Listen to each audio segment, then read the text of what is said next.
Exactamente, se ha mejorado muchísimo. De hecho, mira, hay una cosa que, igual que nos sucede en Internet, que cuando estás navegando de repente tendemos corriendo a cerrar cualquier banner que se despierta, ¿no? Porque al final nos generan ruido. En el mundo de los chatbots es un poco así, porque hasta ahora las experiencias no eran muy positivas. Entonces, cada vez que llegas a una web y te levanta un chatbot, tendemos casi siempre a cerrarlo, lo primero, ¿no? Porque no han sido como experiencias muy naturales. ¿Por qué? Porque estaban definidos como un flujo conversacional, ¿no? Al final, donde todos recordamos esto de los teléfonos del contact center, ¿no? Donde llamas y te dicen, si quieres no sé qué, pulsa 1, si quieres no sé qué, pulsa 2, y ya si te sales de ahí, hablas con un agente, ¿no?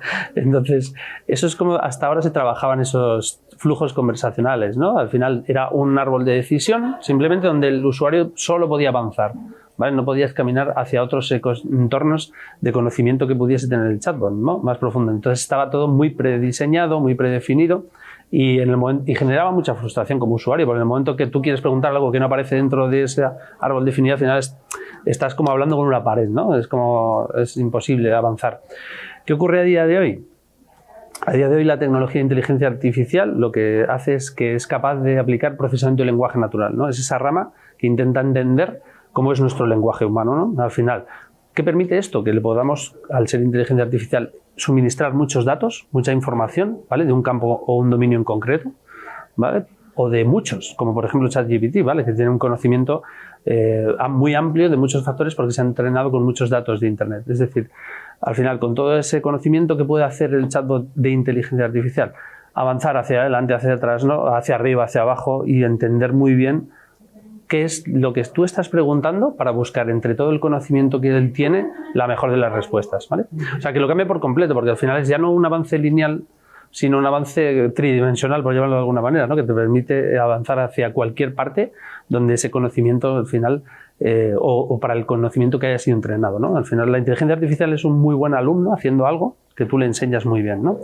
A día de hoy. Todavía no va a haber grandes robots que te vayan a hacer cosas distintas a lo que han sido entrenados. Entonces, quién sabe lo que vendrá, ¿no? Pero a día de hoy es un muy buen alumno haciendo algo. Hay inteligencia artificial que es muy buen alumno en términos de visualización, es decir, que permite saber si hay gente con mascarilla o sin mascarilla en un centro comercial, por ejemplo, o si unos son mujeres y otros hombres, o cuánta gente hay en un momento dado. Hay otro tipo de inteligencia artificial que permite clonar voces de personas. Otro tipo de inteligencia artificial permite crear voces a partir de muchos fragmentos. Hay otro tipo que es la del procesamiento del lenguaje natural, al final, que con una fuente de conocimiento amplia lo que permite es generar respuestas eficientes, ¿no? De hecho, por ejemplo, nosotros aquí en JIC tenemos un desarrollo muy interesante sobre el motor de ChatGPT, es GPT-4, ¿no? Que eso es muy amplio y además siempre te va a responder y siempre, ¿sabes? Eso llevártelo a un entorno corporativo es complicado, muy poco seguro, ¿no?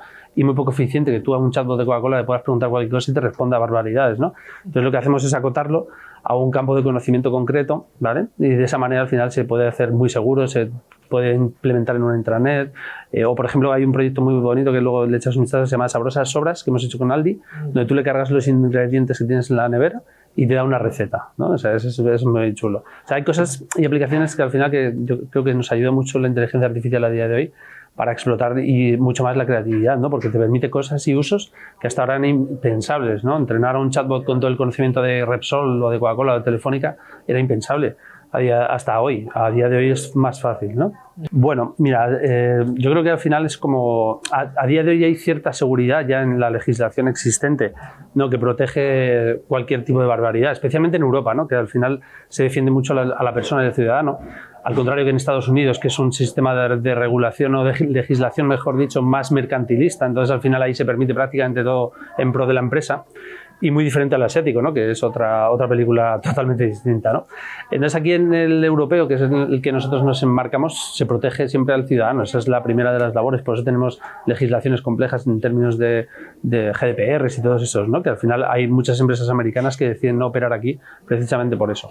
Pero bueno, con ese contexto, al final se pueden hacer cosas como ha hecho Italia, por ejemplo, que es la prohibición total de ChatGPT durante un tiempo en modo preventivo, pero eso al final es ponerle barreras al campo a día de hoy, ¿no? Porque al igual que puedes ceder tus datos en una conversación que lo que hace es mejorar el algoritmo, ¿no? Al final de ChatGPT, no te va a perseguir a ti, no te roba nada, al contrario que otras aplicaciones que tú te descargas una aplicación al móvil y estás dando uso para que te vigile, te rastree todo el móvil, las cookies, el correo, el teléfono, y en función de eso al final te acaban convirtiendo en un producto publicitario, ¿no? Para que todo lo que llegue a través de esa aplicación u otras sea muy personalizado en función de lo que tú... Marca de eso. O sea, no es distinto, al final no te convierte en un producto con patas, o sea, sí, al final lo que sirves es como un conejillo de indias más, ¿no? Al final lo que acabas es enseñándole a ser mejor en términos de conversación, ¿no?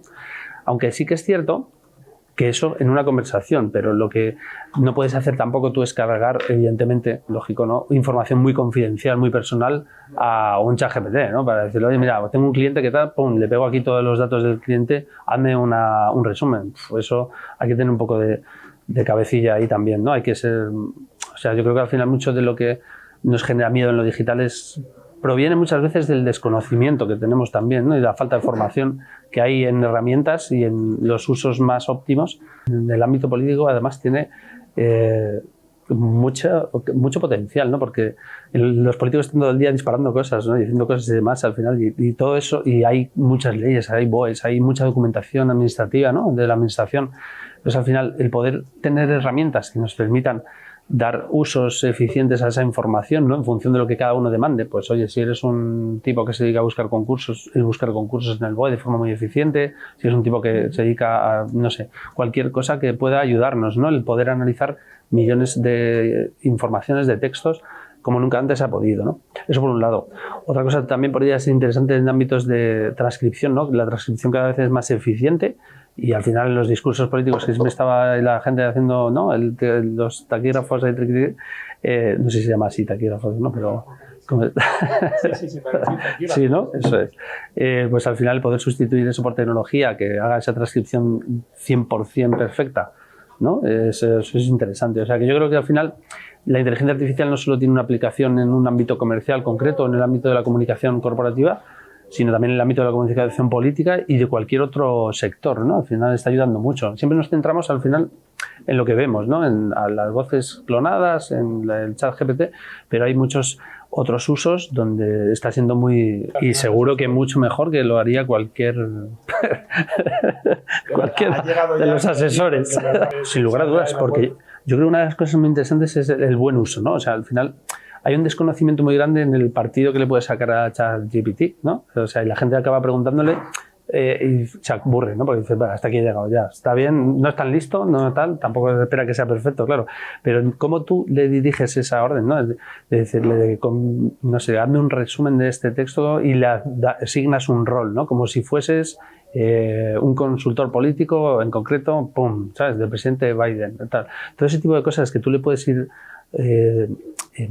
cargando, ¿no? A la hora de generarle ese prompt, que es como se llama, ¿no? Esa orden, esa indicación que le pones en la caja de texto, cuanto más extensas, completas y complejas son, mucho mejor va a ser el resultado que una pregunta concreta de hazme un discurso político. No, sí, pero como quién, parecido a qué, que contenga qué, ¿sabes? O sea, hay muchos contenidos que le puedes dar de contexto, de lo que tú quieres, ¿vale? O sea, lo que pasa es que hay que pensar mucho o sea, por eso no es bueno para cualquiera, también tienes que tener un cierto conocimiento de tu sector, que eso es lo bueno también, o sea, claro, al final te puede ayudar mucho a la hora de acelerar una presentación comercial. ¿No sustituir en ningún caso? Ningún caso, porque al igual que construye cosas muy certeras, si tú no sabes sobre el resultado, es muy probable que te comas algún penalti, porque al final lo que hace es construye muy bien el lenguaje, pero se lo puede inventar. Porque pueden meter cosas que no tengan ningún sentido y que no procedan de ninguna fuente real, ¿sabes? Entonces, si tú no desconoces el tema del que estás intentando sacar información, es probable que metas algún gazapo.